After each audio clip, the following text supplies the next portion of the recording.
বকেয়া বেতনের দাবিতে আশুলিয়া শিল্পাঞ্চলের জিরাবো ২০ মাইল সড়ক অবরোধ করে বিক্ষোভ করেছে একটি পোশাক কারখানার শ্রমিকরা।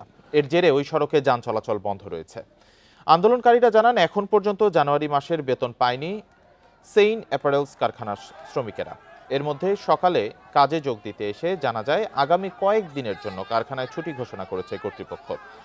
এমন অবস্থায় প্রথমে কারখানার সামনে ও পরে সড়কে অবস্থান নিয়ে বিক্ষোভ শুরু করেন তারা। পরে শিল্প পুলিশ ঘটনাস্থলে গিয়ে শ্রমিকদের সাথে কথা বলেন।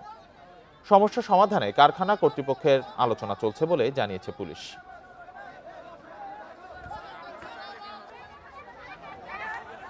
আজকে আমাদের ফ্যাক্টরিতে সাধারণ ছুটি ঘোষণা দিয়েছে 22 তারিখ পর্যন্ত। কেন আমাদেরকে বেতন না দিয়ে তারা সাবকন্ট্রাক্টে কাজ করায়?